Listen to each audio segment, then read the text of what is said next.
자, 오늘 제목 좀 따라해 보실래요? 빼앗긴 언약궤. 예. 언약궤는 4장에서 빼앗겼죠? 빼앗겼어요. 잠깐 4장의 말씀을 정리를 하고 5장의 말씀을 들어가 보도록 하겠습니다. 4장에서는 하나님이 이스라엘에게 중요한 한 가지를 가르치시기를 원했습니다.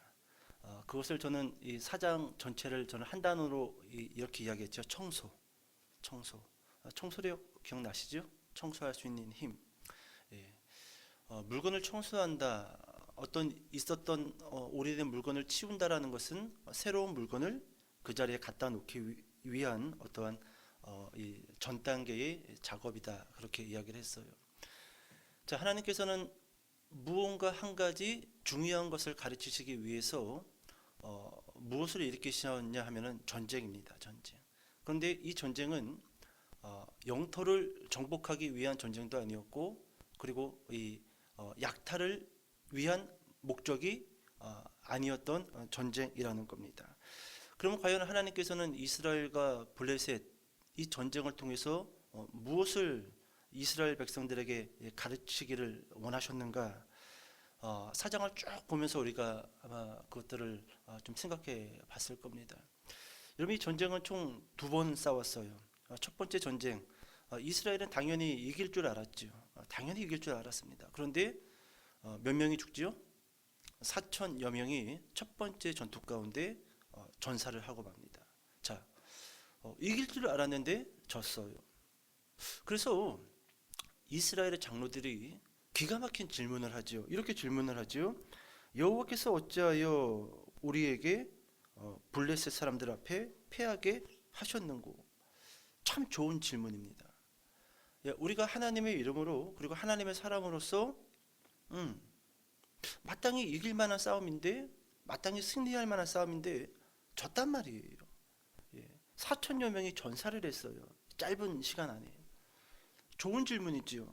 여호와께서 어찌하여, 이것을 단순히 우리가 싸움을 못해서가 아니라 여호와께서 어찌하여, 그러니까 이 싸움은 단순히 인간과 인간들이 싸우는 거지만 신과 신의 싸움이었습니다. 옛날 싸움은 다 그랬어요. 누구 신이 더 세냐, 누구 신이 더 세냐. 근데 여호와께서 어찌하여 오늘 블레셋 사람들 앞에 패하게 하셨는고?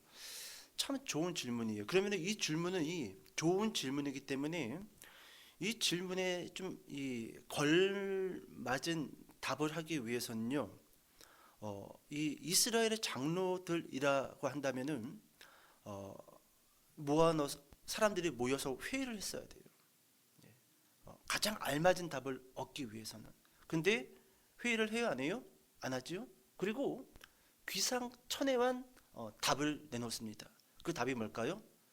실로에 가서 성막에 있는 언약궤를 이리로 가지고 오자. 근데 언약궤만 가지고 오자. 그 양옆에 누가 섰어요? 홈리와 비느하스.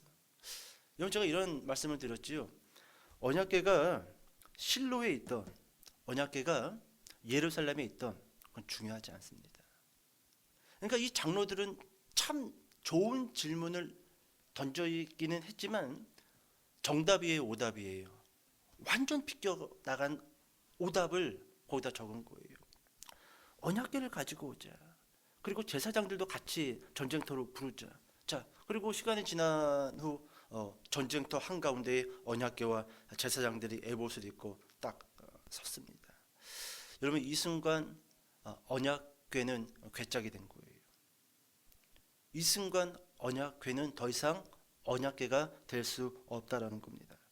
이렇게 제가 좀 말씀드려 볼까요? 말씀을 통해서 해답을 찾지 아니하고, 그러니까 말씀을 버려둔 채 자신의 영광을 위한 모든 신앙 행위는 더 이상 언약궤일 수 없습니다. 이거 잘 기억하시기 바랍니다. 말씀을 버려둔 채 자신의 영광을 위한 신앙적인 행위는 모두 다 괴짝이에요. 언약궤일 수 없다라는 겁니다. 그러니까 여러분, 이렇게 생각하면 좋을 것 같아요. 오늘 우리가 이 수요일에 예배를 드리는데 말씀을 버려둔 예배는요, 그것은 언약궤가 될 수 없습니다. 절대로 능력이 될 수 없어요. 여러분, 말씀을 버려둔 기도와 헌금은 언약궤가 될 수가 없습니다. 이것이 언약궤가 되기 위해서는요, 우리가 어디에 집중해야 돼요? 말씀입니다. 말씀이에요. 그래서 제가 설교 시간 때마다 자꾸 조는 사람들을 깨우고 또 깨우고 또 깨우고 하는 이유가 거기에 있어요. 말씀 놓치는 순간 괴짝되는 거예요.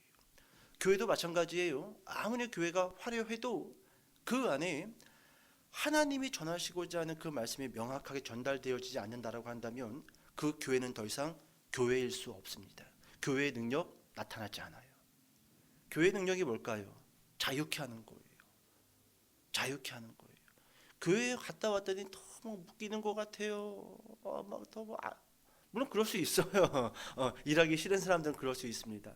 그런데 여러분, 교회를 갔다 오면요, 적어도 영혼의 자유함을 느껴야 돼요. 영혼의 자유. 이 영혼의 자유함은요, 세상이 줄 수 없는 선물입니다.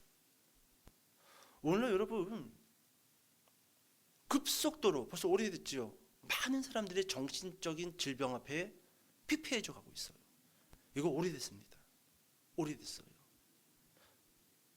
세상 쪽으로 못 고쳐요. 이거 뭐 물질로 뭐 좀 우리 뭐 가정이 뭐가 좀 막힌 게 좀 뭐 이렇게 뭐 잘 열어지면은 이게 풀릴 것 같다? 아니요. 이걸로 안 됩니다. 그럴 것 같았으면은 서울에 이런 정신질환자나 이런 감정 기복 그리고 우울한 사람들이 제일 없어야 돼요. 제일 많어. 근데 제일 많습니다. 이거 여러분, 고도로 발달된 사회에서 더 이상 인간이 어찌할 수 없는 질병이에요. 정신적 질병입니다. 이거는요, 말씀을 통해서 정확하게 내가 왜 살아야 되고 내가 무엇을 위해서 살아야 되는지 이 목적이 정확하게 주어지지 않으면요, 그 어떤 인간이라 할지라도 이 정신적인 피폐함 앞에서 피해갈 수 없습니다. 피해갈 수 없어요. 근데 유일한 해답은 뭐냐? 여러분이 교회에 와서 말씀을 들음으로 인하여 무엇의 자유함을 얻자? 영혼의 자유함을 얻자. 내 영혼이 잘된 같이 네가 범사에 잘되고, 여러분 영혼이 잘될 때 범사도 잘 되는 거예요. 그리고 그게 축복입니다. 영혼은 피폐해져 가는데 범사가 잘 된다? 이거는요, 볼 거 없습니다. 얼마 안 남았어요. 히히히히. 뭐 지금은 웃을지 모르지만 얼마 못 가요. 얼마 못 갑니다. 말씀을 통해서 영혼의 자유함을 얻고 그 자유함 속에서 범사가 잘 되어져 갈 때, 여러분 거기 그 안에서 뭐 오늘 본문을 통해서 말씀드린다라고 한다면 언약궤의 능력이 나타나는 것이고, 지금 시대로 말씀드린다라고 한다면 말씀의 능력, 복음의 능력이 나타날 수 있다라는 겁니다. 여러분 다시 한번 말씀드릴게요. 말씀을 버려둔 채 하는 모든 신앙 행위는 더 이상 언약궤가 될 수 없다라는 것이지요. 좋은 질문을 던졌는데 아주 잘못된 오답을 이스라엘 장로들은 내놓았다라는 것입니다. 자, 이제 여러분 언약궤가 전쟁터 한가운데 들어왔고 제사장들도 같이 도열해 있습니다. 두 번째 전투를 블레셋과 하는데 이겨져요. 집니다. 이번에는 몇 명이 죽었지요? 3만여 명이 죽었다라고 기록되어져 있어요. 거의 10배 가까이 이스라엘 백성들이 전사하고 맙니다. 그런데 여러분, 싸웠던 이스라엘 남자들만 3만여 명이 죽은 것이 아니라 누구도 같이 죽지요? 엘리 제사장의 두 아들 홈리와 비느하스도 함께 죽습니다. 자, 그리고 나서 대패했어요. 대패했습니다. 블레셋 사람들이 언약궤도 뺏어갔지요. 자, 이 소식을 한 전령이 막 말을 타고 엘리 대제사장에게 찾아가서 전달을 합니다. 그때 엘리 대제사장은 나이가 95세 정도로 제가 기억을 해요. 95세의 이 노쇠된 그리고 이 몸에 이 살이 쪄가지고 그 의자에 앉아서 그 전령에게 소식을 들어요. 제사장님, 큰일 났습니다. 무슨 일이냐? 무슨 일이냐? 우리가 대패했습니다. 대패했습니다. 3만여 명이나 되는 이 군인들이 전사를 했습니다. 그리고 당신의 두 아들 홈리와 비느하스도 거기서 전사했습니다. 여기까지는 괜찮았어요. 그런데 마지막 언약궤를 빼앗겼습니다. 이 소식을 듣고 엘리 대제사장이 이 의자 뒤로 넘어가면서 목이 부러진 채 그 자리에서 죽습니다. 죽어요. 근데 여러분, 지금 이 엘리의 이 가정, 아들도 죽었고, 그리고 그 소식을 듣고 대제사장인 아버지 엘리도 뒤로 넘어져 목이 부러져 죽었단 말이죠. 근데 이 가정의 비극이 여기서 끝났지 않아요. 여러분, 바로 성경에서 뭐라고 이야기하고 있냐면은 비느하스의 아내가 해산 날이 다가왔다라고 이야기합니다. 이제 곧 임신을 해가지고 애를 낳을 때가 됐단 말이죠. 그런데 이 비극의 소리를 들어요. 전쟁터에서 졌고, 언약궤는 빼앗겼고, 그리고 자신의 남편인 비느하스도 죽었고, 심지어 그 소식을 들은 이 시아버지 엘리 대제사장도 뒤로 넘어져 목이 부러져 죽었다라는 끔찍한 비극의 그 이야기를 듣게 되지요. 결국 비느하스의 아내는요, 그 충격을 안고 아이를 해산을 합니다. 해산을 해요. 그러면서 해산을 하면서 이 비느하스의 아내도 죽게 되는데 아들을 낳지요.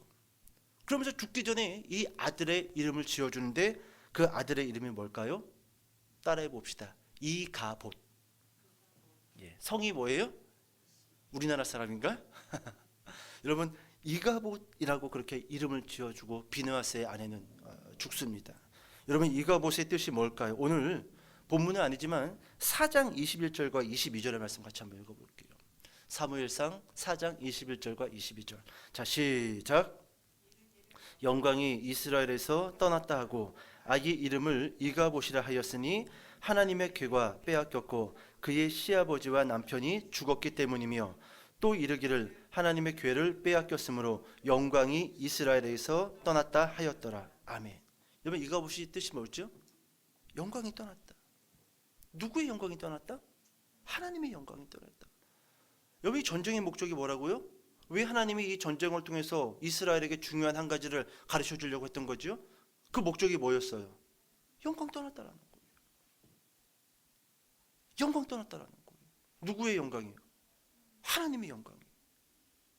여러분, 이거 알려주려고 이 전쟁이 출발되어진 거예요. 약탈이 아니라, 정복이 아니라, 내가 너희 백성에게서 떠났다. 그거 알려주려고 이 전쟁을 치렀다라는 것입니다. 여러분, 그렇다고 한다면 여러분, 오늘날 교회에게 보여지는 이가봇은 무엇일까? 오늘날 교회에게 보여지는 이가봇은 무엇일까? 하나님이 떠났다라는 증거, 하나님의 영광이 교회에게서 멀어지고 있다라는 그런 사인. 무엇이 있을까? 물론 여러분, 교회마다 다르겠지요. 요한계시록에 등장하는 7교회는 각기 하나님의 책망의 소리가 조금씩 다르듯이 교회들마다 분명 다를 겁니다. 그런데 저는 오늘날 하나님께서 이 교회에게서 이가봇, 내가 떠났다. 오늘날 교회에게 보여주는 이가봇은 무엇일까 고민해 봤었을 때 딱히 떠오르는 것은 없었습니다. 물론 여러 가지가 있었지만 별로 그렇게 말하고 싶은 건 아니에요. 그런데 여러분, 신약 성경에 보면은 예수님이 그 성전에 찾아가고 종교인들을 만났을 때 계속 그 종교인들에게 이 책망했던 게 있어요. 끝에가 식자입니다. 2글자인데. 그렇습니다. 외식과 형식. 좀 조심스러운 말이긴 하지만요.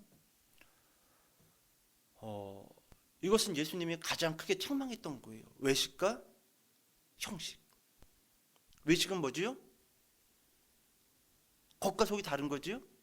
이 외식이란 단어를 헬라어 원어를 보면은요, 가면을 쓰고 연극하는 사람, 그 단어가 외식입니다. 가면을 썼다라는 거예요. 외식. 형식은 뭘까요? 형식은 뭘 많이 만드는 거예요. 뭘 많이 만드는 거예요. 여러분, 제가 오늘 이렇게 이가봇의 오늘날 상징적인 게 무엇이 있을까 그러다가 유튜브를 어떤 교회를 들어가서 이렇게 찬양하는 걸 봤는데 너무 좋은 거예요. 밴드들도 그 소리가 너무 좋고 저는 이 녹음한 영상 녹음한 소리가 너무 마음에 안 들어가지고 아주 저도 그래도 이 기능 고급입니다. 저도. 근데 이 핸드폰으로 이 녹음한 이 영상 소리가 너무 안 좋아. 영상을 그나마 봐줄 만한데 소리가 막 뭉개져. 그러다가 이제 오늘 유튜브에서 어떤 교회에서 찬양하는 그 사운드가 너무 좋은 거예요. 그리고 밴드도 다 있고 또 이렇게 청년들도 이렇게 한 100여 명 이렇게 둘러가지고 찬양하는 모습이 너무 좋은 거예요. 너무 좋은 겁니다. 그러다가 제가 계속 이 값옷이 무엇일까? 오늘날 이 값옷이 무엇일까? 그러다가 외식과 형식. 그러면서 제 마음에 이런 생각이 들었어요. 저렇게 좋은 사운드와 저런 세션들이 없으면은 과연 저런 분위기가 날까? 날 것 같아요? 안 날 것 같아요? 예전에 제가 청년 시절 때 그 지역 교회에 이 청년부가 급속도로 성장했던 교회가 있어요.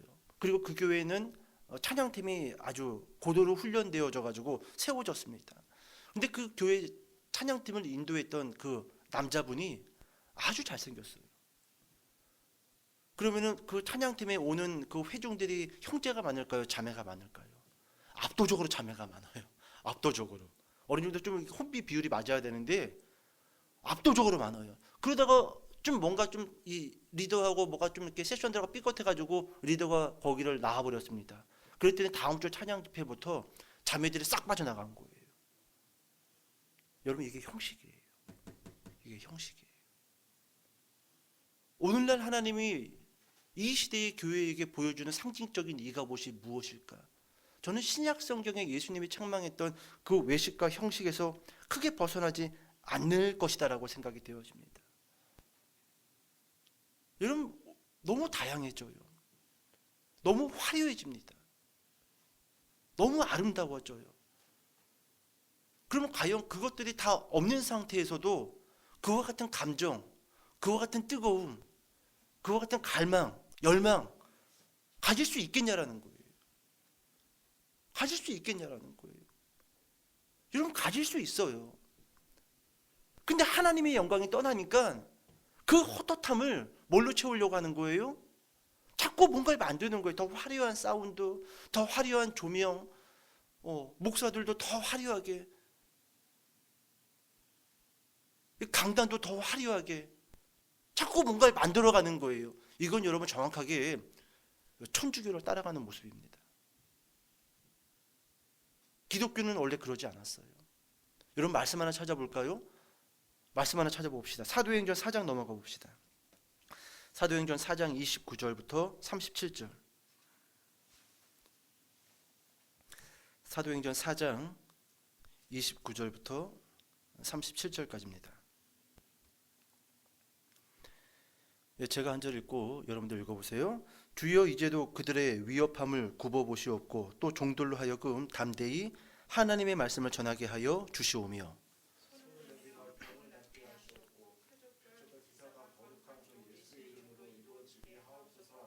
빌기를 다음에 모인 곳이 진동하더니 무리가 다 성령이 충만하여 담대히 하나님의 말씀을 전하니라.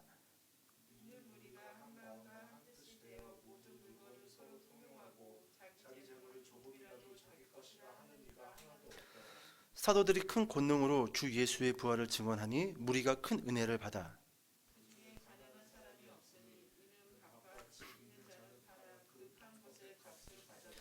사도들의 발 앞에 두매 그들이 각 사람의 필요를 따라 나누어 줌이라.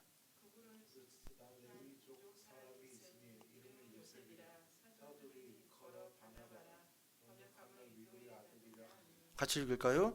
그가 밭이 있음에 팔아 그 값을 가지고 사도들의 발 앞에 두니라. 아멘. 여러분 29절이 이렇게 시작되어지죠. 이게 여러분 베드로의 설교입니다. 한 대목이에요. 그런데 쭉 그 설교가 이어지면서 지금 29절이 후반부에 이제 들어가는 건데 여러분 중반부부터 보실래요? 종들로 하여금 담대히 하나님의 말씀을 전하게 하여 주시오며 이제 그런 기도들이죠. 그리고 30절로 와보세요. 손을 내밀어 병을 낫게 하시옵고 표적과 기사가 거룩한 종 예수의 이름으로 이루어지게 하옵소서. 그렇게 여러분 기도를 하고 설교를 했단 말이죠. 그리고 31절 다시 한번 읽어. 31절 시작. 빌기를 다음에 모인 곳이 진동하더니 무리가 다 성령이 충만하여 담대히 하나님의 말씀을 전하니라. 여러분 보세요. 여러분 사도들이 무엇을 기도하고 설교했죠? 하나님의 말씀을 담대하게 전하게 하여 주시오며 그리고 병을 낫게 하는 표적과 기사도 허락하여 주시옵소서. 그렇게 기도했더니 모인 곳이 어떻게 되더니 진동하더니 무리가 다 성령이 충만하여 담대히 하나님의 무엇을 전하니라? 말씀을 전하니라. 말씀을 구했고 성령을 받자 말씀이 선포되는 거예요. 그죠? 자, 그러자 그 다음에 사람이 만들 수 없는 가장 스펙터클한 교회의 모습이 보여집니다. 이건 사람의 어떤 돈이나 어떤 프로페셔널로 만들 수 있는 게 아니에요. 32절부터 나오잖아요. 믿는 무리가 한 마음과 한 뜻이 돼요. 이게 여러분 돈으로 돼요? 이게 큰 교회가 되는 거예요 지금? 될 수 없는 거예요. 한 마음과 한 뜻이 되어 모든 물건을 서로 통용하고 자기 재물을 조금이라도 자기 것이라 하는 이가 하나도 없더라. 쭉 보세요 여러분. 뒤에 보면은 34절을 보니까 그 중에 가난한 사람이 없으니 가난한 사람이 없었겠습니까? 돈 많은 사람들이 가난한 사람들을 이제는 챙기는 거예요. 그러니까 가난한 사람이 없었던 겁니다. 우리 다 아잖아요. 요즘 우리 세윤이가 읽는 책이 왜 세상의 절반은 굶주려야 하는가? 뭐 그런 제목이지요. 안 굶주려도 돼요 실제로. 우리나라 사람들이 이 먹는 것 가운데요 일부만 떼어도요 아마 우리나라 사람 한 두세 배는 먹여 살릴 겁니다. 우리가 갖다 버리는 음식 쓰레기만 하더라도. 왜 세상의 절반은 굶주려야 하는가? 이 답은 딱 정확하지요. 정확하게 여러분 우리가 성령이 충만하여 이 말씀을 상고하여 그런 가난한 자들을 돕는다라고 한다면 가난한 자들이 있을 수가 없어요. 있을 수가 없습니다. 여러분 사도행전을 보세요. 가장 스펙터클한 교회의 모습이 완성되어지잖아요. 말씀에 집중하여 진행되어지는 모든 신앙 행위는 언약궤입니다. 반대로 말씀을 버려둔 채 행해지는 모든 믿음과 신앙의 행위는 괴짝이에요.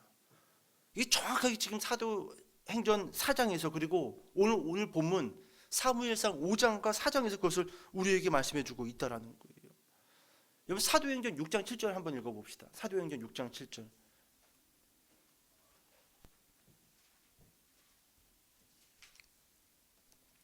6장 7절. 자, 시작.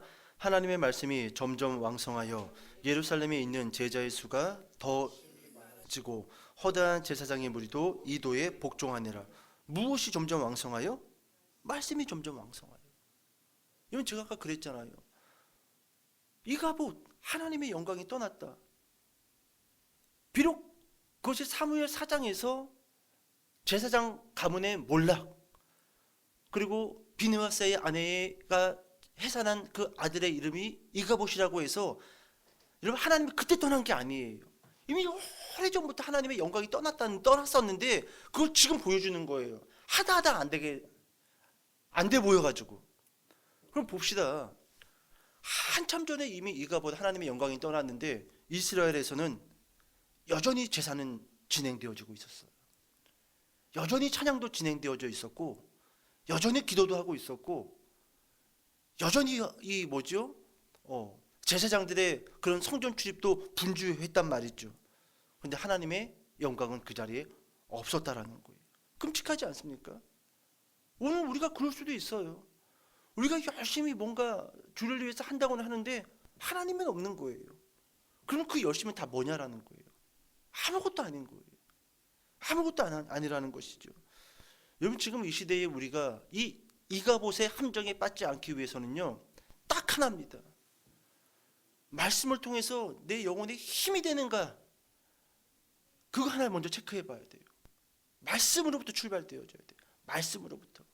말씀으로부터 내 영혼이 자유되어지고 말씀으로부터 내가 행해야 될 것에 대한 목적이 세워져서 내가 움직이고 순종하고 봉사하고 있는지 말씀으로 인하여 내가 새로워지고 충만해지고 있는지 말씀을 통해서 좀 더 하나님에 대해서 알아가고 싶은 그런 재미와 그런 갈망함이 생기는지 이걸 따져봐야 된다라는 거예요.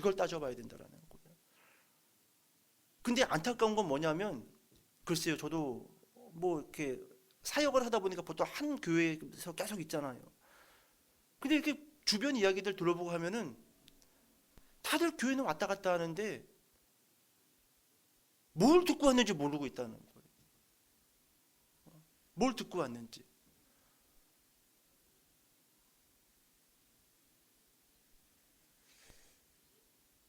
여러분 좀 말씀이 재미없을 수도 있습니다. 그런데요, 이렇게 생각해 볼까요? 내가 암에 걸려가지고 딱 한 달 시한부 선고가 떨어졌어요. 딱 한 달 삽니다.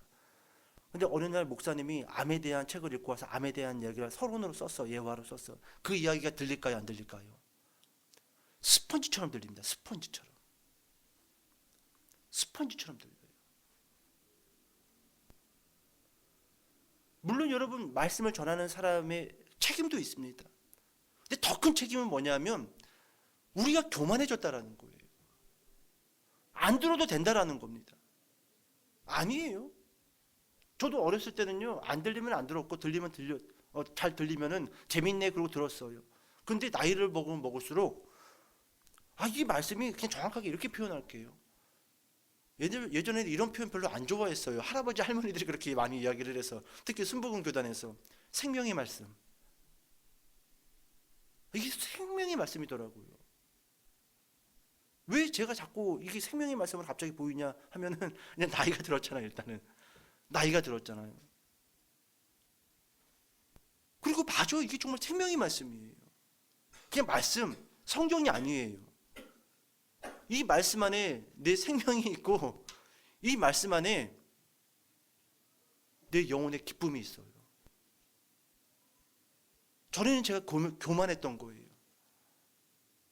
그냥 어려우면 안 듣고 좀 뭐 예화가 뭐 신선하고 재밌으면 듣고 뭐 그 정도 범위에서 벗어나지 않았는데 이제는 아니에요. 말씀 하나하나마다 여기에 기쁨이 있고 여기에 소망이 있고 여기에 목적이 있고 생명이 있어요. 정말로 여러분 생명의 말씀이라는 것이죠. 오늘날 과연 우리는 어떤 이가봇의 함정에 빠져 있는가? 다른 거 아니라는 것이죠. 말씀. 말씀을 통해서 내가 지금 자유를 얻고 있나? 말씀이 내 귀에 들려지고 있는가? 여러분 하나님의 영광이 교회에 머물러 계시면 여러분 그 자체만으로 충분히 교회는 스펙터클해집니다. 그 하나만으로. 근데 이게 없으면은 뭐가 더 중점적으로 교회에서 지출이 될까요? 외식과 형식이에요. 외식과 형식입니다. 여러분 사도행전 4장처럼 교회가 움직인다라고 한다면요, 여기 와서 이렇게 뭐 세션들 연습하고 그럴 시간 별로 없어요. 다 나가야 돼 지금. 다 나가야 돼요. 지금 뭐 지금 할 일이 얼마나 많은데 여기서 뭐 우리끼리 띵까띵까 할 일이 뭐가 있습니까 지금? 근데 뜨겁게 그냥 찬송가 한 곡 딱 부르고 딱 나가가지고 쫙 사역하고 또 가난한 사람들 도와주고 또 그들에게 복음 전하고 그들을 위해서 같이 울어주고 또 마음의 병 있는 사람들 그 사람들을 위해서 뜨겁게 기도해주고 여러분 그때 막 언약궤의 능력이 그런 사람들에게 막 전달되어지는 거예요. 전달되어지는 겁니다. 저분이 와서 기도해 줬는데 그렇게 마음이 힘들고 막 우울하고 막 죽고 싶었는데 그 마음이 싹 사라졌어. 뭔지 모르겠어. 돈이 생긴 것도 아니고 뭐 새로운 남자친구나 여자친구가 생긴 것도 아닌데 막 기뻐. 성령이 임했기 때문에 그런 거예요. 성령이 임했기 때문에. 성령이 임해야 돼요.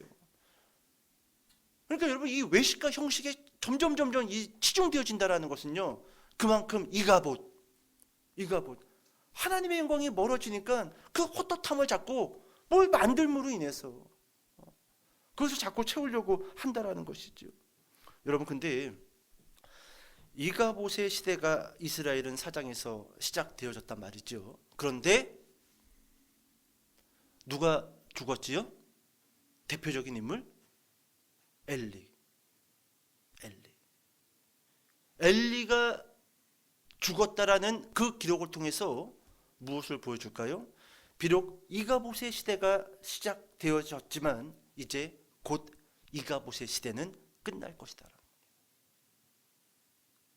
끝날 거라는 거예요. 미스바의 시대. 모든 이스라엘 백성들이 미스바에 모여서 기도하고 울고 말씀을 듣고 돌이키는 바로 그 미스바의 시대로 이제 들어가게 될 거라는 것을 엘리 대제사장의 죽음을 통해서 성경은 복선처럼 우리에게 보여주고 있다라는 것이죠. 자, 이제 5장 말씀을 간략하게 보고 설교를 끝낼게요. 여러분, 이스라엘 백성은 언약궤를 빼앗겼습니다. 자, 블레셋은 기분이 좋았겠지요. 신과 신의 싸움에서 우리 신이 이겼단 말이에요. 그리고 야훼, 그 야훼를 상징했던 언약궤를 우리가 빼앗았어요. 그리고 나서 이 언약궤를 어디 이 성읍에다 갖다 놓냐 하면은 아스돗이라는 곳에 갖다 놓습니다. 정확히 말하면은 아스돗 성읍에 있는 다곤 신상이 있는 그 집 쪽에다가 이 언약궤를 갖다 놔요. 여기에는요 배경이 있어요. 신과 신의 싸움이라고 했잖아요. 자, 야훼의 언약궤를 다곤 신상 앞에다 갖다 놨다라는 것은 다곤이 이겼다라는 겁니다.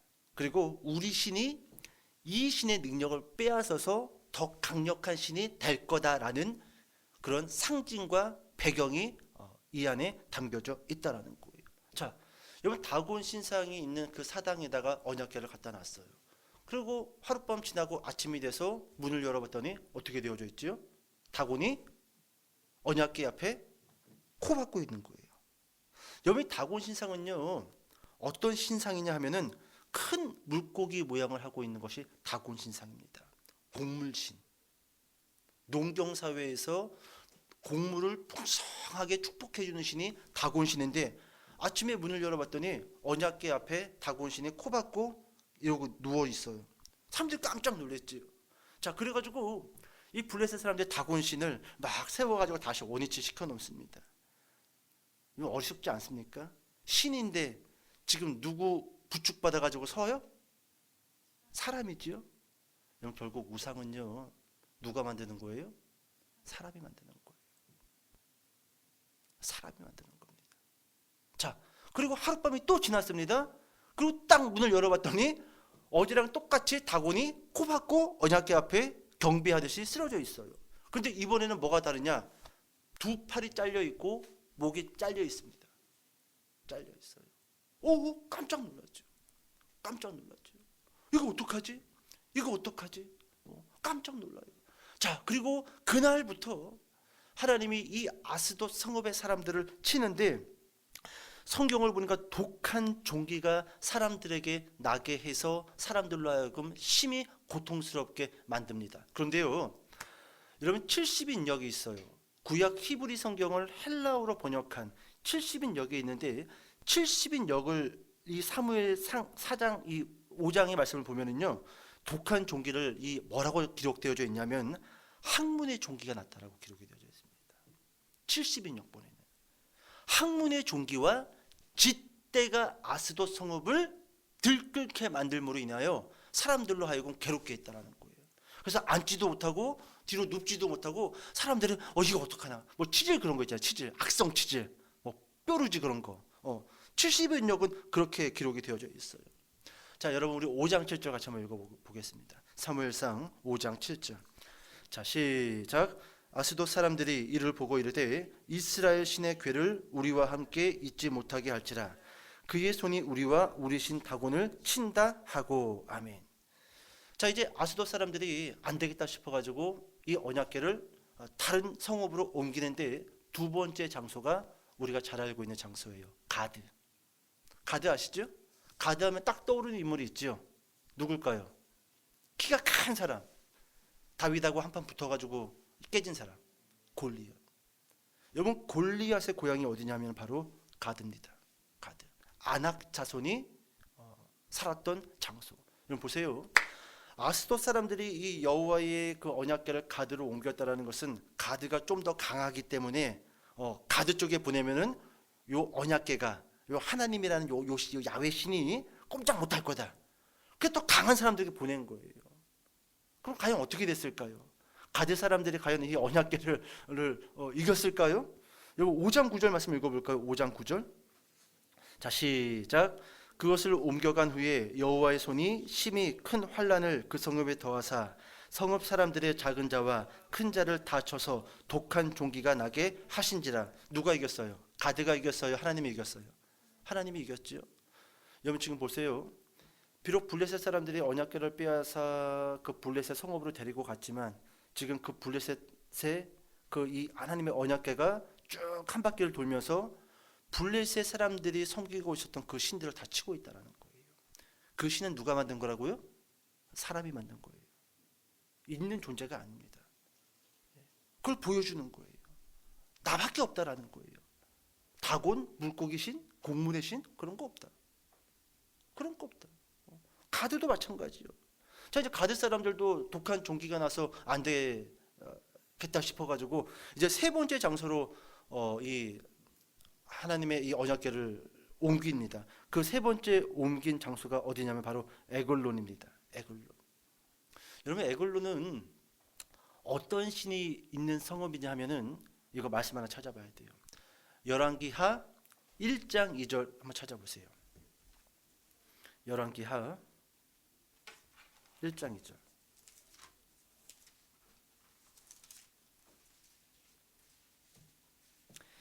1장 1절과 2절만 읽어봅시다. 1장 1절과 2절.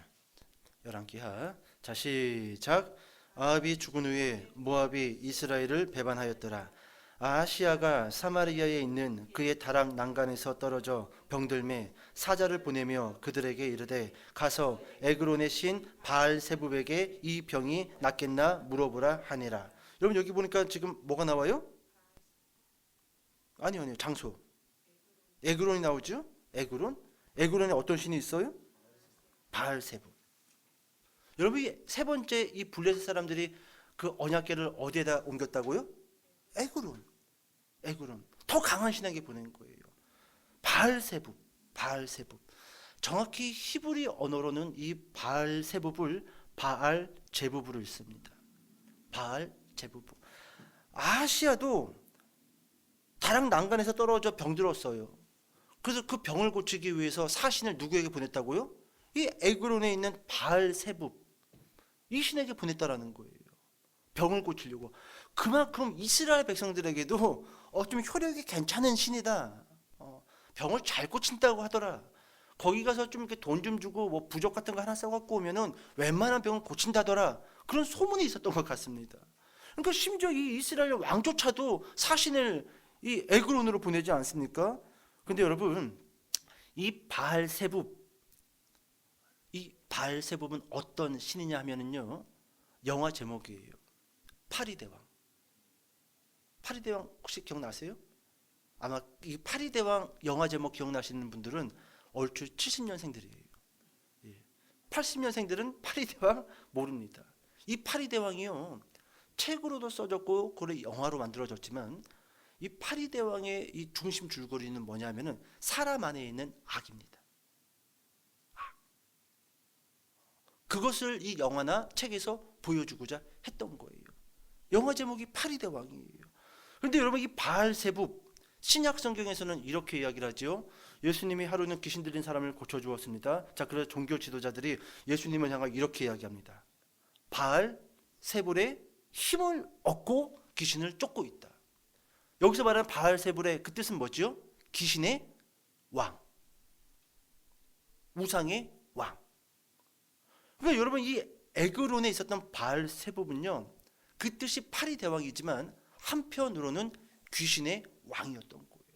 그러니까 블레셋 사람들이 이 아스돗에서도 안 됐고 가드에서도 안 됐고 마지막 이 파리대왕, 귀신의 왕, 우상의 왕이 있었던 에그론으로 이 언약궤를 보내면은 뭔가 좀 효과가 있지 않겠는가 이런 그런 마음을 가지고 보냈던 것이죠. 자, 말씀 하나 읽어볼게요. 사무엘상 5장 10절로 넘어가 보세요. 5장 10절과 11절과 12절 같이 한번 읽어볼게요. 시작.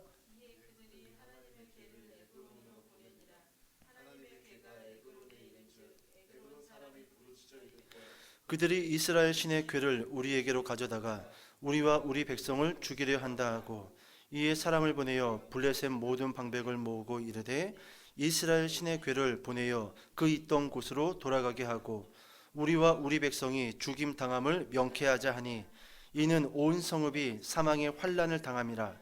거기서 하나님의 손이 엄중하심으로 죽지 아니한 사람들은 독한 종기로 치심을 당해 성읍의 부르짖음이 하늘에 사무쳤더라. 아멘.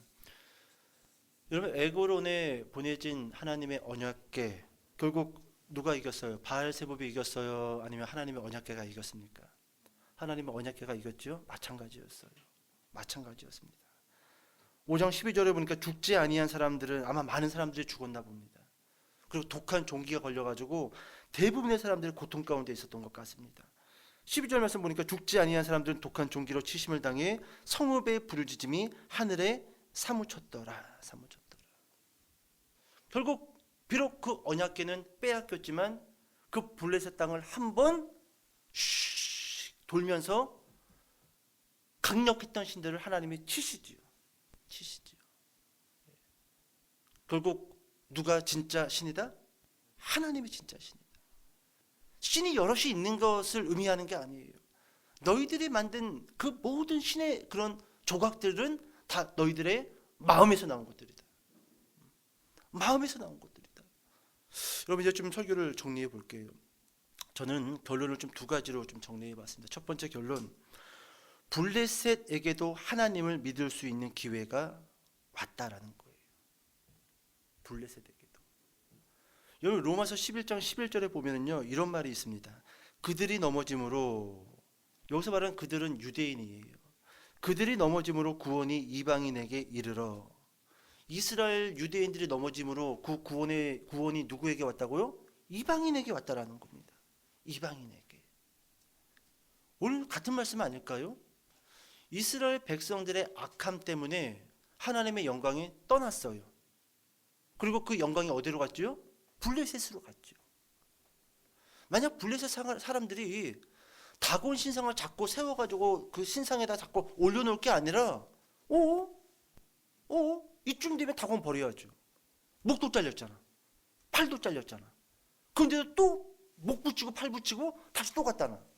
왜 이런 짓거리를 하는 걸까요? 왜 이런 짓거리? 딱 하나입니다. 영적 무지 때문에 그래요.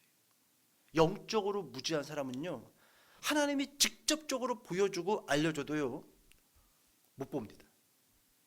그래서 예수님이 귀 있는 자는 들을지어다라고 말한 것이, 이게 여러분 영적으로 깨어있는 자만 들을 수 있다는 거예요. 들릴 수가 없는 거예요. 들릴 수가 없는 거죠. 여러분, 중요한 거 결론 첫 번째, 블레셋에게도 하나님을 믿을 수 있는 기회가 왔었다라는 거예요. 이때 모든 신들을 다 버리고 하나님 앞에 예배드리고 회개하고 했다라고 한다면 어쩌면은 영적 이스라엘이 아마 블레셋으로 옮겨가지는 않았을까라는, 그럴 일은 없겠지만 아브라함과 한 약속이 있기 때문에, 하지만 블레셋도 하나님을 믿는 백성이 됐을 거란 말이죠. 참 이 아까운, 정말로 이 절호의 기회를 이 블레셋 사람들은 놓치고 말았다라는 거예요. 자, 두 번째, 여러분 제가 말씀드리고 싶은 건 이겁니다. 여러분, 저 언약궤가 이스라엘 백성들에게 있었을 때는 아무런 효력이 없었어요. 그냥 괴짝이었단 말이죠. 근데 그 언약궤가 블레셋에 가니까 괴짝이 아니라 언약궤예요. 이건 저는 이것을 이렇게 이야기해 봤어요.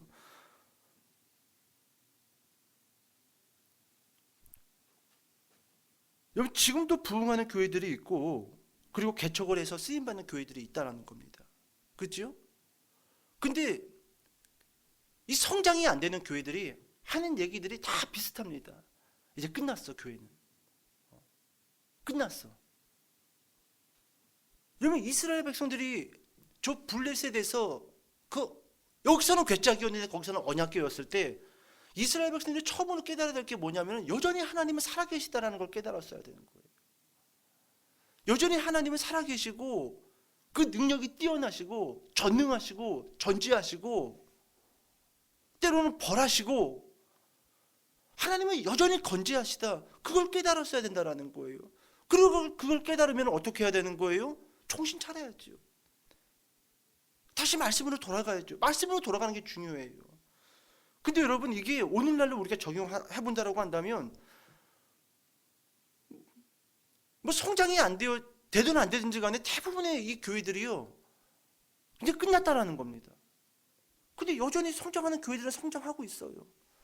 개척이 안 되는 시대라고 합니다. 근데요, 지금도 찾아보면은요, 개척해가지고 성장하는 교회들이 있어요. 그러면 이걸 봤을 때 개척을 해가지고 막 힘들게 가는 교회들이나 뭐 세워진 지 몇십 년 됐는데도 막 아둥바둥하는 교회들은요, 그런 성장하는 교회들을 통해서 무엇을 봐야 하냐면, 첫 번째, 하나님은 여전히 살아계시다. 이걸 빨리 깨달아야 되는 거예요. 그리고 빨리 말씀으로 돌아와야 되는 거예요. 말씀으로. 근데 왜 못 돌아오느냐? 막 성장하는 개척교회, 막 성장하는, 여전히 성장하는 그런 교회들을 보면서 성장만을 보는 겁니다. 성장만을. 이것은요, 언약궤를 자꾸 괴짝으로 보는 거예요. 자꾸 괴짝으로 보는 거예요. 그러니까 괴짝으로 보니까 계속 괴짝처럼 쓰임받는 거예요. 성장에 관심이 있으면 안 돼요. 하나님은 살아계시다. 그렇기 때문에 나는 여전히 오늘도 성장과 상관없이, 어떤 축복과 상관없이 하나님이 살아계시기 때문에 나도 여전히 동일하게 말씀의 기준을 삼고 살겠다. 이런 결심을 할 때요, 조금씩 언약궤의 능력이 나타나는 거예요. 근데 살아계신 하나님을 옆교회를 통해서, 아니면 어떤 간증하는 사람을 통해서 듣고 나서 그 간증한 사람이 그렇게 해가지고 병이 났었다더라, 그래가지고 돈을 많이 벌었다더라, 거기에 집중되어져 있는 거예요.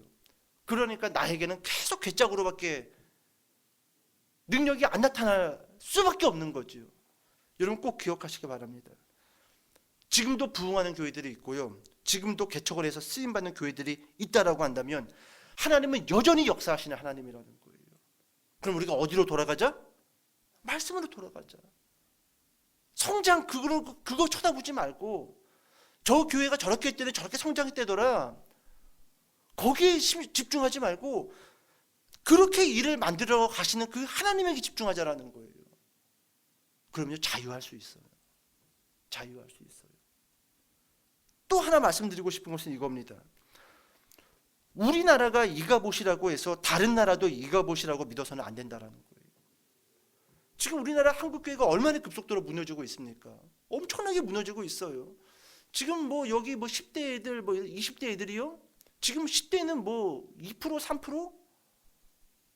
하나님이란 단어를 모르는 애들도 많아요. 학교 앞에서 전도를 하면은. 하나님이 뭐예요? 뭐 먹는 과자 이름이에요? 우리나라가 지금 여기까지 왔단 말이지요. 여기까지.